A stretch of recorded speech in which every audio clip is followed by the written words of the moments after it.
सत श्री अकाल। टीवी 84 देख रहे सारे दर्शकों का स्वागत है। मैं हरप्रीत कौर। डी बुलेटिन की शुरुआत करते हैं हेडलाइंस के नाल।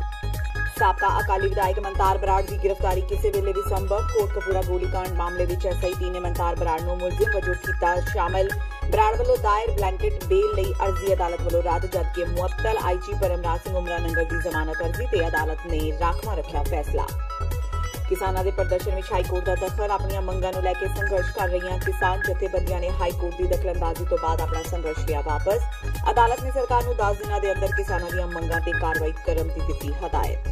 नवजोत सिद्धू भारतीय या पाकिस्तानी, सुखबीर बादल का नवजोत सिद्धू ते वड्डा हमला। कहा अपने ही मुल्क की फौज ते कर रहा है शक, सियासत लई कुछ भी कर सकता है सिद्धू, सुखबीर का दावा।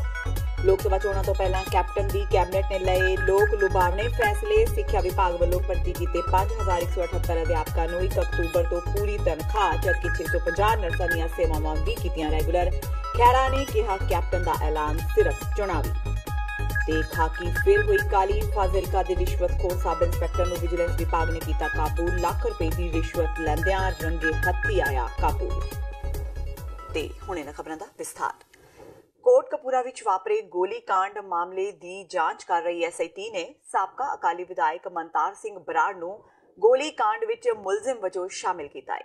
फरीदकोट जिला ते सैशन अदालत विच मनतार सिंह बराड़ वालों पाई पटीशन उत्ते SIT ने लिखती रूप विच दिता कि मनतार बराड़ उत्ते कोटकपूरा गोलीकांड संबंधी दोष लगे ने, इसलिए इन्हां नूं गिरफ्तार करने की आग्या देण संबंधी मांग की गई। साबका अकाली विधायक मनतार सिंह बराड़ तो विशेष जांच टीम 2 बार लंबी पुछगिछ कर चुकी है। अजिहे विच उन्हां अदालत विच अगाऊ जमानत यानी ब्लैंकेट बेल की अर्जी दायर की सी, जिस ते मंगलवार नूं बहस मुकम्मल कर ली गई। अज यानी बुधवार नूं सैशन जज हरपाल सिंह की अदालत ने बराड़ की अर्जी रद्द कर दी।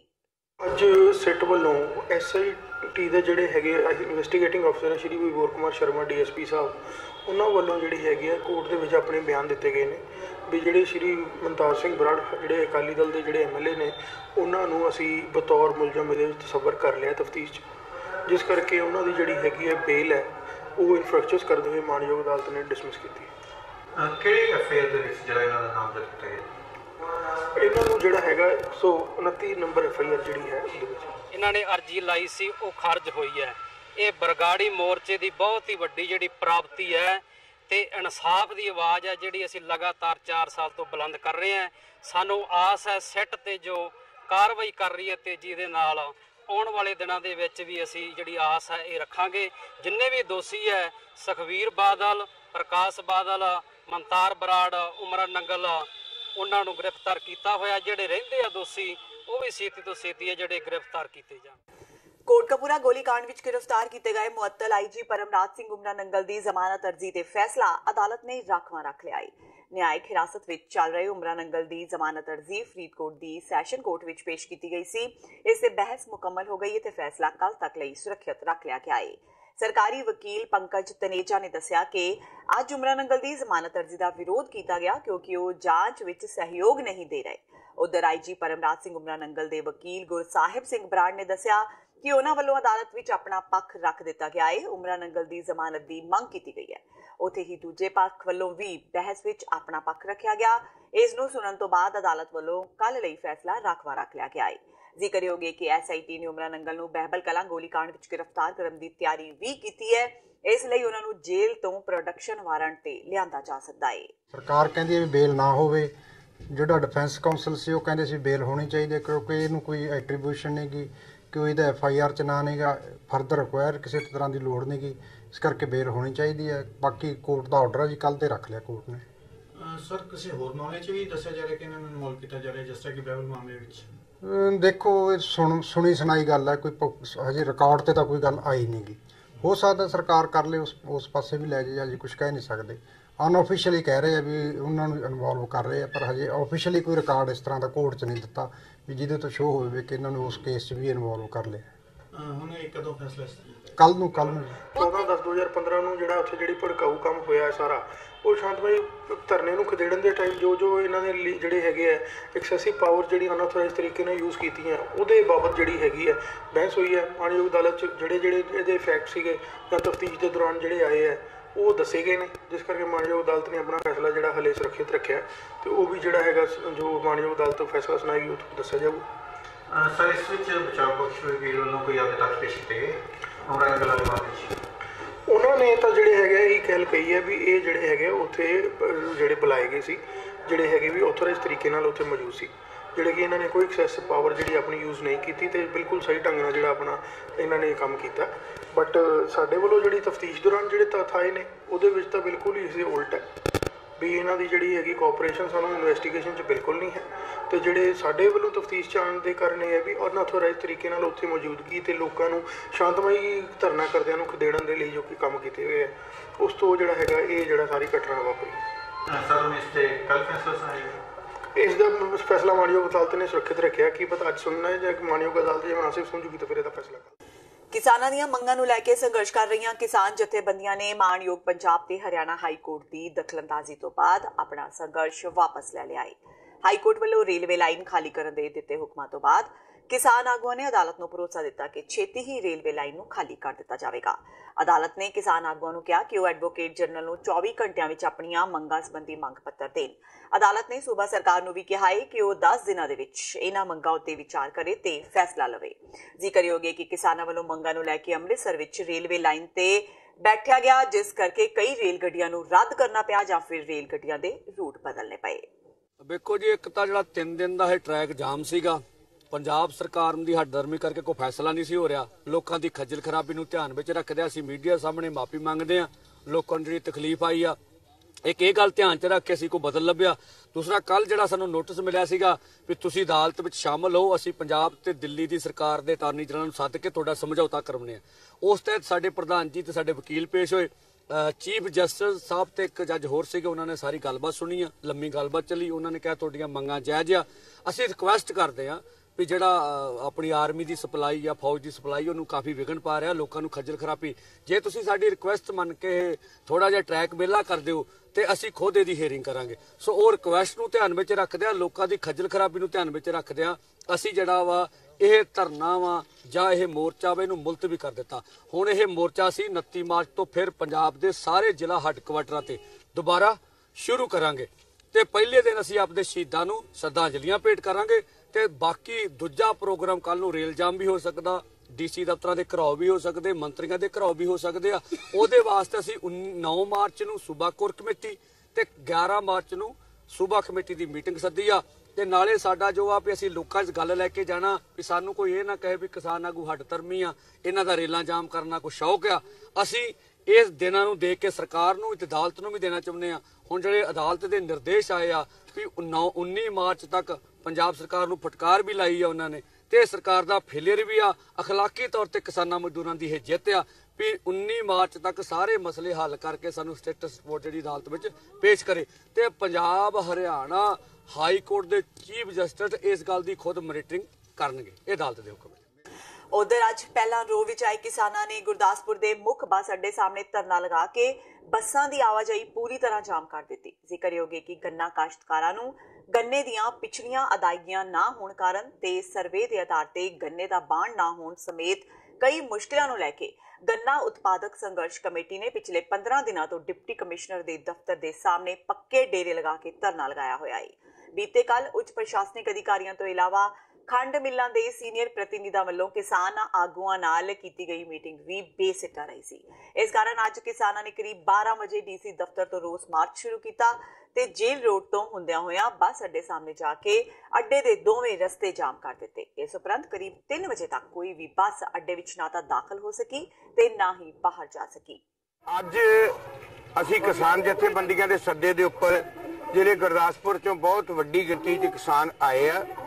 ਸਾਡੀਆਂ ਮੁੱਖ ਤੌਰ ਤੇ ਜਿਹੜੀਆਂ ਮੰਗਾਂ ਹਨ, ਗੰਨੇ ਦਾ ਪਿਛਲੇ ਸਾਲ ਦਾ ਬਕਾਇਆ ਤੱਕ ਬਾਂਡ ਕਿਸਾਨਾਂ ਦਾ ਨਹੀਂ ਹੋਇਆ ਉਹ ਹੋਵੇ ਤੇ ਕਣਕ ਜਿਹੜੀ ਜ਼ਿਲ੍ਹਾ ਗੁਰਦਾਸਪੁਰ ਵਿੱਚ ਲੱਖਾਂ ਏਕੜ ਕੁਦਰਤੀ ਵਰਸ਼ਾ ਕਰਕੇ ਤਬਾਹ ਹੋ ਗਈ ਆ, ਉਹਦਾ ਮੁਆਵਜ਼ਾ ਦਿੱਤਾ ਜਾਏ 25,000 ਰੁਪਈਆ ਪਰ ਏਕੜ। ਇਹ ਸਾਡੇ ਅੱਜ ਦੇ ਧਰਨੀਆਂ ਦੀਆਂ, ਅੱਜ ਦਾ ਜਿਹੜਾ ਰਸਤਾ ਰੋਕ ਅੰਦੋਲਨ ਆ, ਉਹਦੀਆਂ ਇਹ ਮੁੱਖ ਮੰਗਾਂ ਵਾ ਅੱਜ ਦੇ ਸਮੇਂ 'ਚ।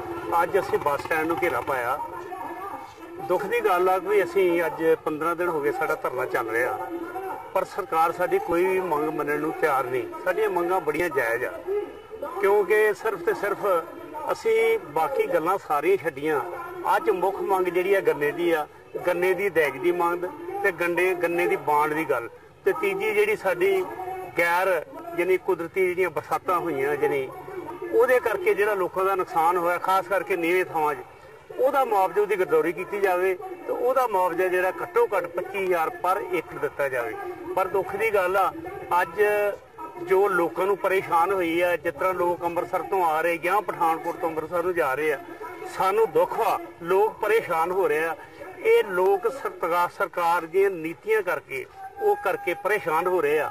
ਜੇ ਸਰਕਾਰ ਜਿਸ ਤਰ੍ਹਾਂ ਚੋਣਾਂ 'ਚ ਵਾਅਦੇ ਕੀਤੇ ਸੀ ਕਿ ਅਸੀਂ ਕਿਸਾਨਾਂ ਨੂੰ ਸੜਕ ਤੇ ਨਹੀਂ ਰੋਲਣ ਦਾਂਗੇ, ਕਿਸਾਨ ਮੰਡੀਆਂ ਵਿੱਚ ਨਹੀਂ ਰੋਲਣ ਦੇਣਗੇ, ਕਿਸਾਨਾਂ ਨੂੰ ਜਿਹੜੇ ਵਾਜਬ ਭਾਅ ਮਿਲਣਗੇ, ਪਰ ਬਦਕਿਸਮਤੀ ਆ ਅੱਜ ਸਰਕਾਰ ਨੇ ਕੋਰਾ ਚਿੱਟਾ ਜਵਾਬ ਦਿੱਤਾ। ਜੋ ਹਸ਼ਰ ਅੱਜ ਕਿਸਾਨ ਦਾ ਹੋ ਰਿਹਾ ਉਹ ਆ ਤੁਹਾਡੇ ਸਾਹਮਣੇ ਆ। ਅਸੀਂ ਸਰਕਾਰ ਨੂੰ ਅੱਜ ਵੀ ਬੇਨਤੀ ਕਰਦੇ ਹਾਂ ਕਿ ਕਿਸਾਨਾਂ ਦਾ ਇਮਤਿਹਾਨ ਨਾ ਲਓ, ਜਿਹੜੀਆਂ ਉਹਨਾਂ ਦੀਆਂ ਜਾਇਜ਼ ਮੰਗਾਂ ਜਿਹੜੀਆਂ ਉਹ ਪ੍ਰਵਾਨ ਕਰੋ। ਅਕਾਲੀ ਦਲ ਦੇ ਪ੍ਰਧਾਨ ਸੁਖਬੀਰ ਸਿੰਘ ਬਾਦਲ ਨੇ ਨਵਜੋਤ ਸਿੱਧੂ ਵੱਲੋਂ 에ਅਰ ਸਟ੍ਰਾਈਕ ਤੇ ਚੁੱਕੇ ਗਏ ਸਵਾਲਾਂ ਤੇ ਤਿੱਖੀ ਪ੍ਰਤੀਕਿਰਿਆ ਦਿੱਤੀ ਹੈ। ਸੁਖਬੀਰ ਬਾਦਲ ਨੇ ਕਿਹਾ ਕਿ ਅਜੇ ਤੱਕ ਇਹੀ ਨਹੀਂ ਪਤਾ ਲੱਗ ਸਕਿਆ ਕਿ ਨਵਜੋਤ ਸਿੱਧੂ ਭਾਰਤੀ ਹੈ ਜਾਂ ਪਾਕਿਸਤਾਨੀ, ਜਿਹੜਾ ਆਪਣੀ ਹੀ ਫੌਜ ਨੂੰ ਚੈਲੰਜ ਕਰ ਰਿਹਾ ਹੈ। ਸੁਖਬੀਰ ਬਾਦਲ ਨੇ ਕਿਹਾ ਕਿ ਸਿੱਧੂ ਸਿਆਸਤ ਲਈ ਕੁਝ ਵੀ ਕਰ ਸਕਦਾ ਹੈ। ਸੁਖਬੀਰ ਨੇ ਕਿਹਾ ਕਿ ਅੱਜ ਪੰਜਾਬ ਦਾ ਹਰ ਵਰਗ ਪੰਜਾਬ ਸਰਕਾਰ ਤੋਂ ਦੁਖੀ ਹੈ, ਤਾਂ ਹੀ ਮੁਲਾਜ਼ਮਾਂ ਵੱਲੋਂ ਧਰਨੇ ਪ੍ਰਦਰਸ਼ਨ ਕੀਤੇ ਜਾ ਰਹੇ ਨੇ। ਉਹਨਾਂ ਕਿਹਾ ਕਿ ਕੈਪਟਨ ਅਮਰਿੰਦਰ ਸਿੰਘ ਨੇ ਚੋਣਾਂ ਤੋਂ ਪਹਿਲਾਂ ਗੁਟਕਾ ਸਾਹਿਬ ਹੱਥ ਵਿੱਚ ਫੜ ਕੇ ਨਸ਼ਾ ਖਤਮ ਕਰਨ ਦੀ ਸਹੁੰ ਖਾਧੀ ਸੀ, ਪਰ ਅੱਜ ਵੀ ਪੰਜਾਬ ਵਿੱਚ ਨਸ਼ਾ ਜਿਉਂਦਾ ਤਿਉਂ ਹੈ। ਯਾਰ ਸਿੱਧੂ ਸਾਹਿਬ ਮੈਨੂੰ ਹੈਰਾਨ ਹੈ ਸਿੱਧੂ ਸਾਹਿਬ ਤੇ, ਕਿਉਂਕਿ ਮੈਨੂੰ ਪਤਾ ਨਹੀਂ ਸਿੱਧੂ ਸਾਹਿਬ ਪਾਕਿਸਤਾਨ ਪ੍ਰੋ ਪਾਕਿਸਤਾਨ ਹੈ ਜਾਂ ਇੰਡੀਆ ਦੇ ਦੇਸ਼। ਜਿਹੜਾ ਬੰਦਾ ਆਪਣੇ ਦੁਸ਼ਮਣਾਂ ਨੂੰ ਲੈ ਕੇ ਉਹਨਾਂ ਦੀ ਸਪੋਰਟ ਕਰੇ ਉਹ ਬੰਦਾ ਕੀ ਹੈ? ਦੇਖੋ, ਜਿਹੜਾ ਆਪਣੇ ਫੌਜ ਨੂੰ ਚੈਲੰਜ ਕਰੇ ਇਹ ਤੋਂ ਮਾੜਾ ਬੰਦਾ ਕੀ ਹੋ ਸਕਦਾ? ਕੱਲਾ ਖੁਸ਼ ਕਰਨਾ ਹੈ ਗਾਂਧੀ ਪਰਿਵਾਰ ਨੂੰ, ਗਾਂਧੀ ਉਹਦੇ ਵਾਸਤੇ ਗਾਂਧੀ ਪਰਿਵਾਰ ਸਾਰਾ ਕੁਛ ਹੈ। ਉਹ ਤਾਂ ਜਿਵੇਂ ਨਾ ਗਾਂਧੀ ਪਰਿਵਾਰ ਨੂੰ ਖੁਸ਼ ਕਰਨ ਵਾਸਤੇ ਕੁਛ ਵੀ ਕਰ ਸਕਦਾ। ਕੈਪਟਨ ਸਾਹਿਬ ਤੋਂ ਮਤਲਬ ਕੰਟਰੋਲ ਨਹੀਂ ਹੋ ਰਿਹਾ ਆਪਣੇ ਬੰਦੇ। ਉਹ ਕੈਪਟਨ ਸਾਹਿਬ ਨੂੰ ਕੈਪਟਨ ਮੰਨਦਾ ਹੀ ਨਹੀਂ ਟੀਮ ਦਾ, ਉਹ ਤਾਂ ਰਾਹੁਲ ਨੂੰ ਕੈਪਟਨ ਮੰਨਦਾ। ਇਹਨਾਂ ਦੀ ਨੀਅਤ ਸਾਫ਼ ਨਹੀਂ। ਤੁਸੀਂ ਦੇਖ ਲਓ 2 ਸਾਲ ਹੋ ਗਏ ਇਕੱਲੇ ਰੋਂਦੇ ਹੀ ਹੈ। ਕੋਈ ਕੰਮ ਕੀਤਾ ਪੰਜਾਬ ਦਾ? ਕੋਈ ਕੰਮ ਨਹੀਂ ਕੀਤਾ। ਨਾ ਉਹਨੂੰ ਪਰਵਾਹ ਨਾ ਫਿਕਰ ਹੈ। ਕੈਪਟਨ ਅਮਰਿੰਦਰ ਸਿੰਘ ਨੂੰ ਕੋਈ ਪਰਵਾਹ ਨਹੀਂ। ਸਾਡੇ ਉੱਧਰ ਗੜੇ ਪੈ ਗਏ, ਕੋਈ ਫਿਕਰ ਨਹੀਂ ਵਿਚਾਰਿਆਂ ਦੀ ਫਸਲਾਂ ਬਾਰੇ ਕੀ ਕਰਨਾ ਹੈ। ਹੁਣ ਉੱਥੇ ਸਾਰੀ ਜਗ੍ਹਾ ਤੇ ਲਾਅ ਐਂਡ ਆਰਡਰ ਸਿਚੁਏਸ਼ਨ ਇੰਨੀ ਮਾੜੀ ਹੈ, ਕੋਈ ਪਰਵਾਹ ਨਹੀਂ, ਕਿਉਂਕਿ ਕੈਪਟਨਲੈਸ ਕਾਰ ਹੋ ਗਈ ਹੈ ਸਟੇਟ ਦਾ। ਨਾ ਹੀ ਕੈਪਟਨ ਮੁੱਖ ਮੰਤਰੀ ਹੈ, ਪਰ ਕੈਪਟਨ ਹੈ ਨਹੀਂ ਹੈ ਸਟੇਟ ਦਾ। ਮੁੱਖ ਮੰਤਰੀ ਗਾਇਬ ਹੈ। ਜਿਹੜਾ ਮੁੱਖ ਮੰਤਰੀ ਸਟੇਟ 'ਚ ਕੰਟਰੋਲ ਨਾ ਕਰੇ, ਉਹ ਮੁੱਖ ਮੰਤਰੀ ਕੌਣ ਮੰਗਦਾ? ਪੰਜਾਬ ਦਾ ਕੋਈ ਬੰਦਾ ਮੁੱਖ ਮੰਤਰੀ ਮੰਨਦਾ। ਤੇ ਹੁਣ ਵੇਲਾ ਹੋ ਗਿਆ ਬ੍ਰੇਕ ਦਾ। ਬਾਕੀ ਦੀਆਂ ਖਬਰਾਂ ਇਸ ਬ੍ਰੇਕ ਤੋਂ ਬਾਅਦ।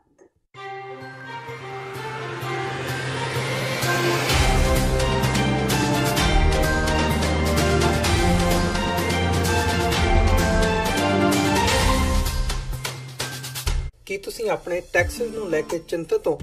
ਤੁਸੀਂ ਆਪਣੀ ਕਮਾਈ ਲਈ ਮਿਹਨਤ ਕਰਦੇ ਹੋ, ਭਾਵੇਂ ਤੁਸੀਂ ਨੌਕਰੀ ਵਿੱਚ ਹੋਵੋ ਜਾਂ ਆਪਣਾ ਬਿਜ਼ਨਸ ਚਲਾਉਂਦੇ ਹੋ। ਜਦੋਂ ਟੈਕਸ ਭਰਨ ਦਾ ਸਮਾਂ ਆਉਂਦਾ ਤਾਂ ਤੁਹਾਨੂੰ ਇੱਕ ਭਰੋਸੇਯੋਗ ਟੈਕਸ ਅਕਾਊਂਟੈਂਟ ਦੀ ਲੋੜ ਹੈ, ਜੋ ਟੈਕਸ ਬੈਲੈਂਸ ਦਾ ਤੁਹਾਡੇ ਪੱਖ ਵਿੱਚ ਜਾਣਾ ਯਕੀਨੀ ਬਣਾਵੇ। ਸਿਆਟਲ ਦੀ ਜਾਣੀ ਪਹਿਚਾਣੀ company accurate accountants and taxes ਤੁਹਾਡੀ ਸੇਵਾ ਵਿੱਚ ਹਾਜ਼ਰ ਹੈ। ਅਸੀਂ ਹਰ ਤਰ੍ਹਾਂ ਦੇ ਟੈਕਸ ਭਰਨ ਵਿੱਚ ਤੁਹਾਡੀ ਮਦਦ ਕਰਾਂਗੇ। ਟੈਕਸ ਸੰਬੰਧੀ ਕਿਸੇ ਵੀ ਤਰ੍ਹਾਂ ਦੇ ਸਵਾਲ ਲਈ ਅੱਜ ਹੀ ਸਾਡੇ ਤੱਕ ਪਹੁੰਚ ਕਰੋ। Accurate accountants and Texas.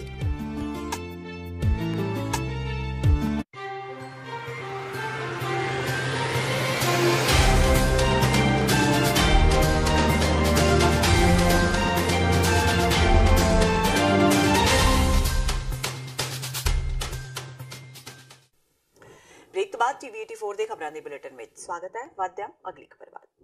ਅੱਜ ਪੰਜਾਬ ਮੰਤਰੀ ਮੰਡਲ ਦੀ ਮੀਟਿੰਗ ਪੰਜਾਬ ਦੇ ਮੁੱਖ ਮੰਤਰੀ ਕੈਪਟਨ ਅਮਰਿੰਦਰ ਸਿੰਘ ਦੀ ਅਗਵਾਈ ਵਿੱਚ ਹੋਈ।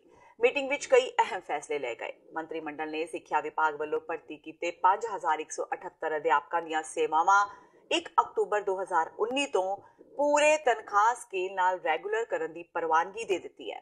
ਮੰਤਰੀ ਮੰਡਲ ਨੇ ਸਿਹਤ ਵਿਭਾਗ ਦੇ ਪਰਖਕਾਲ ਨਿਯਮਾਂ ਮੁਤਾਬਕ ਵਿਭਾਗ ਦੀਆਂ 650 ਨਰਸਾਂ ਦੀਆਂ ਸੇਵਾਵਾਂ ਵੀ ਰੈਗੂਲਰ ਕਰ ਦਿੱਤੀਆਂ ਨੇ। ਠੇਕੇ ਤੇ ਭਰਤੀ ਨਰਸਾਂ ਮੁੱਢਲੀ ਤਨਖਾਹ ਤੇ ਰੈਗੂਲਰ ਹੋਣ ਲਈ ਕੁਝ ਸਮੇਂ ਤੋਂ ਸੰਘਰਸ਼ ਕਰ ਰਹੀਆਂ ਸਨ। ਇੱਕ ਬੁਲਾਰੇ ਨੇ ਦੱਸਿਆ ਕਿ ਮੰਤਰੀ ਮੰਡਲ ਨੇ ਫੈਸਲਾ ਕੀਤਾ ਹੈ ਕਿ ਸਾਲ 2014, 15 ਤੇ 16 ਦੌਰਾਨ ਭਰਤੀ ਹੋਣ ਵਾਲੇ ਅਧਿਆਪਕਾਂ ਦੀਆਂ ਸੇਵਾਵਾਂ 2 ਸਾਲਾਂ ਦਾ ਪਰਖਕਾਲ ਸਮਾਂ ਪੂਰਾ ਹੋਣ ਤੇ ਪੂਰੇ ਤਨਖਾਹ ਸਕੇਲ ਨਾਲ ਰੈਗੂਲਰ ਹੋ ਜਾਣਗੀਆਂ। ਮੰਤਰੀ ਮੰਡਲ ਨੇ ਪਰਖਕਾਲ ਸਮਾਂ 3 ਸਾਲ ਤੋਂ ਘਟਾ ਕੇ 2 ਸਾਲ ਕਰ ਦਿੱਤਾ ਹੈ। ਅਧਿਆਪਕਾਂ ਦੀ ਸੀਨੀਅਰਤਾ ਪਰਖਕਾਲ ਸਮਾਂ ਮੁਕੰਮਲ ਹੋਣ ਦੀ ਤਾਰੀਖ ਤੋਂ ਮਿੱਥੀ ਜਾਵੇਗੀ। ਇਹਨਾਂ ਅਧਿਆਪਕਾਂ ਦੀ ਮੌਜੂਦਾ ਸਮੇਂ ਤਨਖਾਹ 7500 ਰੁਪਏ ਪ੍ਰਤੀ ਮਹੀਨਾ ਹੈ ਤੇ ਹੁਣ ਉਹਨਾਂ ਦੀ ਤਨਖਾਹ ਪੇ ਸਕੇਲ ਦਾ ਘੱਟੋ ਘੱਟ ਜੋ 15300 ਰੁਪਏ ਪ੍ਰਤੀ ਮਹੀਨਾ ਬਣਦਾ ਹੈ ਮੁਤਾਬਕ ਤੈਅ ਹੋਵੇਗੀ, ਜੋ ਪੂਰਾ ਸਕੇਲ ਮਿਲਣ ਤੱਕ ਮਿਲਦੀ ਰਹੇਗੀ। ਜਿਹੜੇ 5170 ਕੇ 78 ਟੀਚਰ ਸੀਗੇ, ਹਾਂਜੀ, ਤਾਂ ਕੈਬਨਿਟ ਨੇ ਫੈਸਲਾ ਕੀਤਾ ਕਿ ਉਹਨਾਂ ਨੂੰ ਰੈਗੂਲਰਾਈਜ਼ ਕੀਤਾ ਜਾਵੇ। ਔਰ ਜਿਹੜਾ ਪ੍ਰੋਬੇਸ਼ਨ ਪੀਰੀਅਡ ਹੁੰਦਾ ਹੈ ਉਹ ਨਾਰਮਲੀ 3 ਸਾਲ ਦਾ ਹੁੰਦਾ ਸੀ, ਤਾਂ ਇਨ ਦਿਸ ਕੇਸ 3 ਸਾਲ ਤੋਂ ਇਹਨੂੰ 2 ਸਾਲ ਕਰ ਦਿੱਤਾ ਗਿਆ ਐਂਡ ਫਿਰ ਆਪਣੀ ਫੁੱਲ ਸਕੇਲ ਤੇ ਪਰ ਕਿਉਂਕਿ ਇਹਨਾਂ ਦੇ 2 ਸਾਲ ਜਿਹੜੇ ਹੈ ਉਹ 10ਵੇਂ ਮਹੀਨੇ 'ਚ ਹੋਣਗੇ, ਤਦ ਤੱਕ ਇਹਨਾਂ ਦਾ ਸਕੇਲ ਜਿਹੜਾ 10,000 ਤੋਂ 15,000 ਕਰ ਦਿੱਤਾ ਜਾਏਗਾ ਫॉर द ਨੈਕਸਟ 6 ਮੰਥਸ। ਇਸੇ ਤਰ੍ਹਾਂ ਹੀ ਜਿਹੜੀਆਂ ਨਰਸਿਸ ਦਾ ਹੈਗਾ, ਸਰ ਨਰਸਿਸ ਦਾ ਵੀ ਕੈਬਨਿਟ ਨੇ ਫੈਸਲਾ ਕੀਤਾ ਕਿ ਇਹਨਾਂ ਨੂੰ ਵੀ ਰੈਗੂਲਰਾਈਜ਼ ਜਿਹੜਾ ਉਹ ਕੀਤਾ ਜਾਏਗਾ। ਕੈਬਨਿਟ ਨੇ ਹੋਰ ਤਾਂ ਮਸਲੇ ਜਿਹੜੇ ਹੈ ਔਰ ਜਿੰਨੇ ਵੀ ਬਾਕੀ ਇੰਪਲੋਈਜ਼ ਦੇ ਮਸਲੇ ਹੈ, ਕੈਬਨਿਟ ਨੇ ਫੈਸਲਾ ਕੀਤਾ ਕਿ 90 ਦਿਨਾਂ ਦੇ ਵਿੱਚ ਇਹ ਸਾਰੇ ਮਸਲੇ ਜਿਹੜੇ ਹੈ, ਕਿਉਂਕਿ ਇਹਨਾਂ ਦੀਆਂ ਜਿਹੜੀਆਂ ਇੰਪਲੋਈਜ਼ ਦੀਆਂ ਡਿਮਾਂਡਸ ਹੈ, ਇਹਨਾਂ ਦੇ 2 ਪਹਿਲੂ ਹੈ, ਕੁਝ ਦੇ ਫਾਈਨੈਂਸ਼ੀਅਲ ਇੰਪਲੀਕੇਸ਼ਨਸ ਹੈ, ਕੁਝ ਨਾਨ ਫਾਈਨੈਂਸ਼ੀਅਲ ਡਿਮਾਂਡਸ ਹੈ। ਔਰ ਇੱਕ ਕੈਬਨਿਟ ਸਬ ਕਮੇਟੀ ਬਣਾ ਦਿੱਤੀ ਗਈ ਹੈ, ਉਹਨਾਂ ਨੂੰ 90 ਦਿਨ ਦਾ ਟਾਈਮ ਦਿੱਤਾ ਕਿ 90 ਦਿਨਾਂ ਦੇ ਵਿੱਚ ਇਹ ਸਾਰੇ ਜਿਹੜੇ ਹੈ ਸਟੇਕ ਹੋਲਡਰਸ ਨਾਲ ਮੁਲਾਕਾਤ ਕਰਕੇ ਔਰ ਇਹਦਾ ਕੋਈ ਨਾ ਕੋਈ ਫੈਸਲਾ ਜਿਹੜਾ ਉਹ ਹੋ ਜਾਏ। ਸਰ ਜੀ ਇੱਕ ਡੀਏ ਦਾ ਵੀ ਨੋਟੀਫਿਕੇਸ਼ਨ ਜਿਹੜਾ ਹੈਗਾ ਉਹ ਡੀਏ ਜਿਹੜਾ ਸੀਗਾ ਉਹ ਆਲਰੇਡੀ 6 ਤੋਂ 7% ਜਿਹੜਾ ਉਹ ਕਰ ਦਿੱਤਾ ਗਿਆ।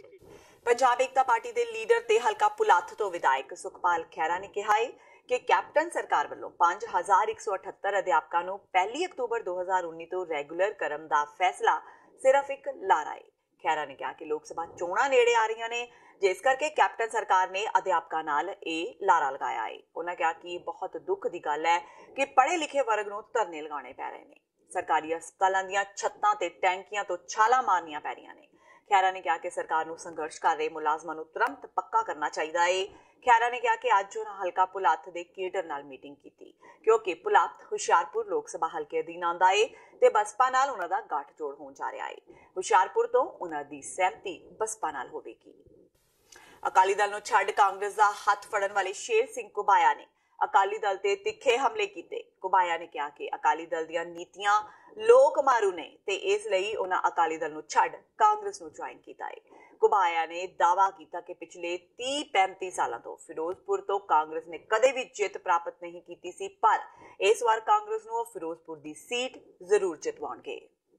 ਬਸ ਪਾਰਟੀ ਦੇ ਪ੍ਰਧਾਨ ਦੀਆਂ ਗਲਤ ਨੀਤੀਆਂ ਕਰਕੇ ਮੈਂ ਪਾਰਟੀ ਨੂੰ ਛੱਡਿਆ ਤਾਂ ਕਿ ਮੈਂ ਅਗਲੀ ਕਿਸੇ ਚੰਗੇ ਪਾਰਟੀ ਵਿੱਚ ਜਾ ਕੇ ਤੇ ਮੈਂ ਆਪਦਾ ਇਲਾਕੇ ਦੀ ਡਿਵੈਲਪਮੈਂਟ ਜਿਹੜੀ ਕਿ ਲੋਕਾਂ ਨੇ ਮੈਨੂੰ ਸੇਵਾ ਲਗਾਈ ਹੈ ਔਰ ਮੇਰੇ ਨਾਲ ਲਗਾਤਾਰ ਜੁੜੇ ਹੋਏ ਹੈ ਔਰ ਮੈਨੂੰ 1997 ਤੋਂ ਲੈ ਕੇ 1993 ਤੋਂ ਮੈਂ ਪਿੰਡ ਦਾ ਸਰਪੰਚ ਬਣਿਆ ਸੀ। ਸਰਪੰਚੀ ਤੋਂ ਲੈ ਕੇ ਅੱਜ ਤੱਕ ਮੇਰਾ ਜੋ ਲੋਕਾਂ ਨਾਲ ਮਿਲਵਰਤਨ ਹੈ, ਲੋਕਾਂ ਨਾਲ ਬੋਲਚਾਲ ਹੈ, ਲੋਕਾਂ ਦੇ ਕੰਮਾਂ ਵਿੱਚ ਸਾਥ ਦੇਣਾ, ਉਹ ਉਸੇ ਤਰ੍ਹਾਂ ਹੀ ਬਰਕਰਾਰ ਹੈ। ਤੇ ਮੈਂ ਕਿਉਂਕਿ ਲੋਕ ਪਬਲਿਕ ਚਾਹੁੰਦੇ ਹੈ ਕਿ ਤੁਸੀਂ ਹੋਰ ਸਾਡੀ ਸੇਵਾ ਕਰੋ ਤੇ ਮੈਂ ਉਸ ਦੇ ਵਾਸਤੇ ਹਾਜ਼ਰ ਹਾਂ, ਸੇਵਾ ਵਾਸਤੇ ਹਾਜ਼ਰ ਹਾਂ।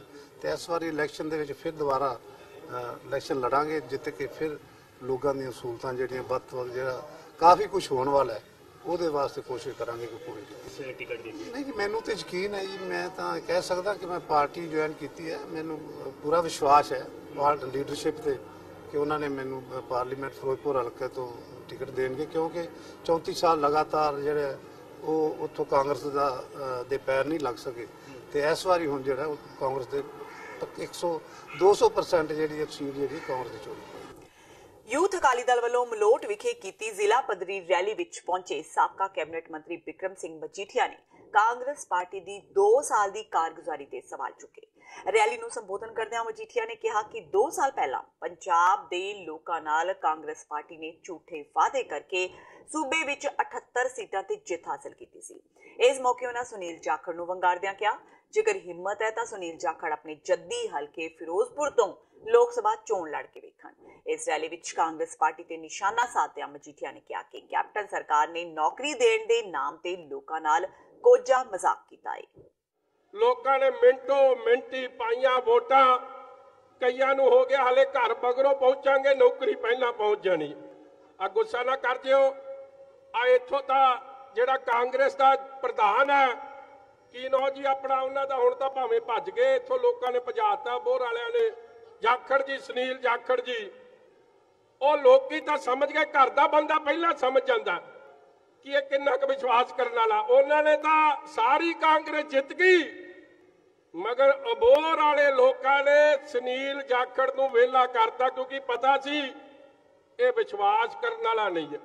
ਮਗਰ ਅੱਜ ਮੈਂ ਕਾਂਗਰਸ ਨੂੰ ਪੁੱਛਦਾ ਕਿ ਜਿਵੇਂ ਲੰਬੀ ਵਾਲਿਆਂ ਨੇ ਵੀ ਆ ਕੈਪਟਨ ਅਮਰਿੰਦਰ ਸਿੰਘ ਇੱਥੋਂ ਵੀ ਲੜ ਕੇ ਗਿਆ ਸੀ, ਲੋਕਾਂ ਨੂੰ ਪਤਾ ਸੀ ਜੋ ਬਾਪੂ ਬਾਦਲ ਨੇ ਲੋਕਾਂ ਨਾਲ ਖਲੋ ਜਾਣਾ ਜਾਂ ਲੋਕਾਂ ਲਈ ਕੰਮ ਕਰ ਜਾਣਾ, ਉਹ ਕਦੇ ਕੈਪਟਨ ਅਮਰਿੰਦਰ ਨਹੀਂ ਕਰ ਸਕਦਾ। ਇਸ ਲਈ ਬਾਪੂ ਬਾਦਲ ਨੂੰ ਠੋਕ ਕੇ 10ਵੀਂ ਵਾਰੀ ਇੱਥੋਂ ਐਮਐਲਏ ਬਣਾ ਕੇ ਖਿਲਾਇਆ।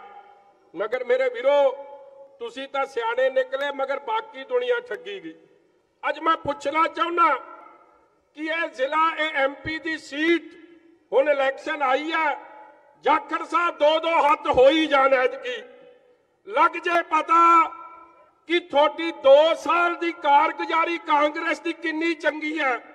ਤੁਸੀਂ ਆਪ ਦਾ ਘਰ ਛੱਡ ਕੇ ਮਾਝੇ ਨੂੰ ਕਿਉਂ ਜਾਂਦੇ ਹੋ? ਤੁਹਾਡੀ ਲੋਕਪ੍ਰਿਯਤਾ ਦਾ ਟੈਸਟ ਐਤਕੀ ਇੱਥੋਂ ਹੀ ਕਰ ਲਈਏ। ਇੱਥੋਂ ਫਿਰੋਜ਼ਪੁਰ ਤੋਂ ਇਲੈਕਸ਼ਨ ਲੜ ਕੇ ਵੇਖੋ ਤੇ ਲੋਕੀ ਸਵੇਰੇ ਦੱਸ ਦੇਣਗੇ ਕਿ ਤੁਹਾਡੇ ਤੋਂ ਕਿੰਨੇ ਸੌਖੇ ਆ ਜਾਂ ਕਿੰਨੇ ਔਖੇ ਆ। ਫਿਰੋਜ਼ਪੁਰ ਵਿਜੀਲੈਂਸ ਵੱਲੋਂ ਥਾਣਾ SSOC ਫਾਜ਼ਿਲਕਾ ਦੇ ਸਬ ਇੰਸਪੈਕਟਰ ਰਾਜਵੰਤ ਸਿੰਘ ਨੂੰ 1 ਲੱਖ ਰੁਪਏ ਦੀ ਰਿਸ਼ਵਤ ਲੈਂਦਿਆਂ ਸਰਕਾਰੀ ਤੇ ਪ੍ਰਾਈਵੇਟ ਗਵਾਹਾਂ ਦੀ ਮੌਜੂਦਗੀ ਵਿੱਚ ਗ੍ਰਿਫਤਾਰ ਕਰਨ ਦਾ ਮਾਮਲਾ ਸਾਹਮਣੇ ਆਇਆ ਹੈ। ਪੱਤਰਕਾਰਾਂ ਨਾਲ ਗੱਲਬਾਤ ਕਰਦਿਆਂ SSP vigilance Firozpur range Hargobind Singh ਨੇ ਦੱਸਿਆ ਕਿ DSP ਗੁਰਿੰਦਰਜੀਤ ਸਿੰਘ, ਇੰਸਪੈਕਟਰ ਅਮਨਦੀਪ ਸਿੰਘ ਤੇ ਸਬ ਇੰਸਪੈਕਟਰ ਮਛਿੰਦਰ ਸਿੰਘ ਵੱਲੋਂ SHO ਰਜਵੰਤ ਸਿੰਘ ਦੇ ਘਰ ਦੀ ਤਲਾਸ਼ੀ ਲਈ ਗਈ। ਤਲਾਸ਼ੀ ਲੈਣ ਤੇ ਉਸਦੇ ਘਰੋਂ 910 ਗ੍ਰਾਮ ਚੂਰਾ ਪੋਸਟ, ਸ਼ਿਕਾਇਤਕਰਤਾ ਮੁੱਦਈ ਦਾ 32 ਬੋਰ ਦਾ ਘਰ ਵਿੱਚ ਰੱਖਿਆ ਪਿਸਤੌਲ ਤੇ 5 ਜ਼ਿੰਦਾ ਕਾਰਤੂਸ ਬਰਾਮਦ ਹੋਏ, ਜਿਸ ਦੇ ਆਧਾਰ ਤੇ SHO ਖਿਲਾਫ ਵਿਜੀਲੈਂਸ ਵਿਭਾਗ ਵਿੱਚ ਮਾਮਲਾ ਦਰਜ ਕਰਵਾਇਆ ਗਿਆ ਹੈ। ਉਸ ਵੇਲੇ ਭਾਰੀ ਸਫਲਤਾ ਮਿਲੀ ਜਦੋਂ ਗੁਰਲਾਲ ਸਿੰਘ ਵਾਸੀ ਮੋਗਾ ਨੇ ਸਾਨੂੰ ਸ਼ਿਕਾਇਤ ਕੀਤੀ ਸੀ ਕਿ ਉਸ ਦੇ ਖਿਲਾਫ ਇੱਕ ਮੁਕੱਦਮਾ ਨੰਬਰ 19 ਅਧੀਨ ਧਾਰਾ 18 ਐਂਟੀਟੈਕਸ ਮਿਤੀ 11/12/18 ਨੂੰ state special operation cell Fazilka ਦੇ ਥਾਣੇ ਵੱਲੋਂ ਦਰਜ ਰਜਿਸਟਰ ਕੀਤਾ ਗਿਆ ਸੀ ਅਤੇ ਇਸ ਮੁਕੱਦਮੇ ਦੇ ਸੰਬੰਧ ਵਿੱਚ ਉਸੇ ਥਾਣੇ ਦਾ SHO ਰਜਵੰਤ ਸਿੰਘ ਨੇ ਉਸ ਦੇ ਘਰ ਦੀ ਤਲਾਸ਼ੀ ਵੇਲੇ ਮੋਗੇ ਵਿਖੇ ਉਸ ਦੇ ਘਰੋਂ ਇੱਕ ਲਾਇਸੈਂਸੀ 32 ਬੋਰ ਪਿਸਟਲ, 1 ਮੈਗਜ਼ੀਨ ਅਤੇ 5 ਜਿੰਦਾ ਕਾਰਤੂਸ ਜਿਹੜਾ ਆਪਣੇ ਨਾਲ ਲੈ ਗਿਆ ਸੀਗਾ ਤੇ ਉਸ ਨੇ ਇਹ ਜਿਹੜੇ ਅਸਲਾ ਮੁਨੀਸ਼ਨ ਹੈ ਉਸ ਦੇ ਮੁਕੱਦਮੇ ਵਿੱਚ ਸ਼ੋਅ ਨਹੀਂ ਸੀ ਕੀਤਾ। ਜਦੋਂ ਇਹ ਗੁਰਲਾਲ ਸਿੰਘ ਜੇਲ੍ਹ ਚੋਂ ਬਾਹਰ ਆਇਆ ਤਾਂ ਇਸ ਨੇ ਰਜਵੰਤ ਸਿੰਘ ਨੂੰ ਪੁੱਛਿਆ ਕਿ ਮੇਰਾ ਅਸਲਾ ਜਿਹੜਾ ਐਮੂਨੀਸ਼ਨ ਤੂੰ ਲੈ ਗਿਆ ਸੀ ਕਿੱਥੇ ਹੈ? ਤਾਂ ਰਜਵੰਤ ਸਿੰਘ ਨੇ ਕਿਹਾ ਕਿ ਉਹ ਅਸਲਾ ਐਮੂਨੀਸ਼ਨ ਮੇਰੇ ਕੋਲ ਹੀ ਹੈ, ਮੈਂ ਤੇਰੇ ਮੁਕੱਦਮੇ ਵਿੱਚ ਇਹ ਅਸਲਾ ਐਮੂਨੀਸ਼ਨ ਨਹੀਂ ਪਾਇਆ। ਜੇ ਤੂੰ ਇਹ ਅਸਲਾ ਐਮੂਨੀਸ਼ਨ ਸਾਡੇ ਮੇਰੇ ਤੋਂ ਵਾਪਸ ਲੈਣਾ ਹੈ ਤਾਂ ਇਸ ਤੇ 3 ਲੱਖ ਰੁਪਏ ਤੈਨੂੰ ਜਿਹੜੇ ਆ ਬਤੌਰ ਰਿਸ਼ਵਤ ਮੈਨੂੰ ਦੇਣੀ ਪੈਣੀ ਹੈ। ਉਹਨੇ ਜਿਹੜਾ ਇਸ ਮੁਕੱਦਮੇ ਦਾ ਸਾਡੇ ਦਾ ਗੁਰਲਾਲ ਸਿੰਘ ਮਦਈ ਹੈ ਉਸ ਦੇ ਤੱਲੇ ਮੇਤੇ ਕੀਤੇ ਤਾਂ 2 ਲੱਖ ਇਹਨਾਂ ਦਾ ਸੌਦਾ ਤੈਅ ਹੋਇਆ। ਤਾਂ ਕੱਲ ਦੀ ਡੇਟ ਹੈ 5 ਤਰੀਕ, ਜਦੋਂ ਇਹ ਜਿਹੜਾ ਦੋਸ਼ੀ ਰਜਵੰਤ ਸਿੰਘ ਇਸ ਮੁਕੱਦਮੇ ਦਾ, ਉਹ ਇਸ ਤੋਂ ਰਿਸ਼ਵਤ ਲੈਣ ਜਿਹੜਾ ਆਪਣੀ ਕਾਰ ਸਵਿਫਟ ਦੇ ਵਿੱਚ ਗੋਲੂਕਾ ਮੋੜ ਦੇ ਕੋਲ ਜਿਹੜਾ ਪਿੰਡ ਹੈ ਉੱਥੇ ਸ਼ਾਮ ਦੇ ਕਰੀਬ 8:15 ਵਜੇ ਇਸ ਤੋਂ ਰਿਸ਼ਵਤ ਦੇ ਪੈਸੇ ਜਦੋਂ ਲੈਣ ਆਇਆ ਤਾਂ ਉਸ ਵੇਲੇ ਮੌਕੇ ਤੇ ਸਾਡੀ ਵਿਜੀਲੈਂਸ ਟੀਮ ਨੇ Gurinderjit Singh DSP vigilance bureau Firozpur ਅਤੇ ਹੋਰ ਸਾਡੀ ਜਿਹੜੀ ਵਿਜੀਲੈਂਸ ਬਿਊਰੋ ਨੇ ਆਪਣਾ ਟ੍ਰੈਪ ਲਗਾਇਆ ਸੀ ਜਦੋਂ ਇਸ ਦੇ ਉਸ ਤੋਂ ਪੈਸੇ 1 ਲੱਖ ਰੁਪਏ ਹਾਸਲ ਕੀਤੇ ਤਾਂ ਸਾਡੀ ਟੀਮ ਨੇ ਇਸ ਨੂੰ ਉੱਥੇ ਮੌਕੇ ਤੇ ਕਾਬੂ ਕਰ ਲਿਆ। ਤੇ ਇਹ ਸਨ ਹੁਣ ਤੱਕ ਦੀਆਂ ਖਬਰਾਂ। ਜਾਂਦੇ ਜਾਂਦੇ ਇੱਕ ਵਾਰ ਫਿਰ ਨਜ਼ਰ ਮਾਰਦੇ ਹਾਂ ਮੁੱਖ ਖਬਰਾਂ ਤੇ। ਸਾਬਕਾ ਅਕਾਲੀ ਵਿਧਾਇਕ ਮਨਤਾਰ ਬਰਾੜ ਦੀ ਗ੍ਰਿਫਤਾਰੀ ਕਿਸੇ ਵੇਲੇ ਵੀ ਸੰਭਵ। ਕੋਟਕਪੂਰਾ ਗੋਲੀकांड ਮਾਮਲੇ ਵਿੱਚ SIT ਨੇ ਮਨਤਾਰ ਬਰਾੜ ਨੂੰ ਮੁਲਜ਼ਮ ਵਜੋਂ ਕੀਤਾ ਸ਼ਾਮਲ। ਬਰਾੜ ਵੱਲੋਂ ਦਾਇਰ ਬਲੈਂਕਟ ਬੇਲ ਲਈ ਅਰਜ਼ੀ ਅਦਾਲਤ ਵੱਲੋਂ ਰੱਦ, ਜਦਕਿ ਮੁਅੱਤਲ IG ਪਰਮਰਾਜ ਸਿੰਘ ਉਮਰਾ ਨੰਗਲ ਦੀ ਜ਼ਮਾਨਤ ਅਰਜ਼ੀ ਤੇ ਅਦਾਲਤ ਨੇ ਰਾਖਵਾਂ ਰੱਖਿਆ ਫੈਸਲਾ। ਕਿਸਾਨਾਂ ਦੇ ਪ੍ਰਦਰਸ਼ਨ ਵਿੱਚ ਹਾਈਕੋਰਟ ਦਾ ਦਖਲ। ਆਪਣੀਆਂ ਮੰਗਾਂ ਨੂੰ ਲੈ ਕੇ ਸੰਘਰਸ਼ ਕਰ ਰਹੀਆਂ ਕਿਸਾਨ ਜਥੇਬੰਦੀਆਂ ਨੇ ਹਾਈਕੋਰਟ ਦੀ ਦਖਲਅੰਦਾਜ਼ੀ ਤੋਂ ਬਾਅਦ ਆਪਣਾ ਸੰਘਰਸ਼ ਲਿਆ ਵਾਪਸ। ਅਦਾਲਤ ਨੇ ਸਰਕਾਰ ਨੂੰ 10 ਦਿਨਾਂ ਦੇ ਅੰਦਰ ਕਿਸਾਨਾਂ ਦੀਆਂ ਮੰਗਾਂ ਤੇ ਕਾਰਵਾਈ ਕਰਨ ਦੀ ਦਿੱਤੀ ਹਦਾਇਤ। ਨਵਜੋਤ ਸਿੱਧੂ ਭਾਰਤੀ ਹੈ ਜਾਂ ਪਾਕਿਸਤਾਨੀ? ਸੁਖਬੀਰ ਬਾਦਲ ਦਾ ਨਵਜੋਤ ਸਿੱਧੂ ਤੇ ਵੱਡਾ ਹਮਲਾ। ਕਿਹਾ ਆਪਣੇ ਹੀ ਮੁਲਕ ਦੀ ਫੌਜ ਤੇ ਕਰ ਰਿਹਾ ਸ਼ੱਕ, ਸਿਆਸਤ ਲਈ ਕੁਝ ਵੀ ਕਰ ਸਕਦਾ ਹੈ ਸਿੱਧੂ, ਸੁਖਬੀਰ ਦਾ ਦਾਅਵਾ। ਲੋਕ ਸਭਾ ਚੋਣਾਂ ਤੋਂ ਪਹਿਲਾਂ ਕੈਪਟਨ ਦੀ ਕੈਬਨਿਟ ਨੇ ਲਏ ਲੋਕ ਲੁਭਾਵਣੇ ਫੈਸਲੇ। ਸਿੱਖਿਆ ਵਿਭਾਗ ਵੱਲੋਂ ਭਰਤੀ ਕੀਤੇ 5178 ਅਧਿਆਪਕਾਂ ਨੂੰ 1 ਅਕਤੂਬਰ ਤੋਂ ਪੂਰੀ ਤਨਖਾਹ, ਜਦਕਿ 650 ਨਰਸਾਂ ਦੀਆਂ ਸੇਵਾਵਾਂ ਵੀ ਕੀਤੀਆਂ ਰੈਗੂਲਰ। ਖਹਿਰਾ ਨੇ ਕਿਹਾ ਕੈਪਟਨ ਦਾ ਐਲਾਨ ਸਿਰਫ ਚੁਣਾਵੀ। ਤੇ ਖਾਕੀ ਫਿਰ ਹੋਈ ਕਾਲੀ। ਫਾਜ਼ਿਲਕਾ ਦੇ ਰਿਸ਼ਵਤਖੋਰ ਸਬ ਇੰਸਪੈਕਟਰ ਨੂੰ ਵਿਜੀਲੈਂਸ ਵਿਭਾਗ ਨੇ ਕੀਤਾ ਕਾਬੂ। ਲੱਖ ਰੁਪਏ ਦੀ ਰਿਸ਼ਵਤ ਲੈਂਦਿਆਂ ਰੰਗੇ ਹੱਥੀ ਆਇਆ ਕਾਬੂ। ਇਸ ਦੇ ਨਾਲ ਹੀ TV 84 ਦਾ ਖਬਰਾਂ ਦਾ ਇਹ ਬੁਲੇਟਿਨ ਖਤਮ ਹੁੰਦਾ ਹੈ। ਮੈਨੂੰ ਹਰਪ੍ਰੀਤ ਕੌਰ ਨੂੰ ਦਿਓ ਇਜਾਜ਼ਤ। ਸਤਿ ਸ਼੍ਰੀ ਅਕਾਲ।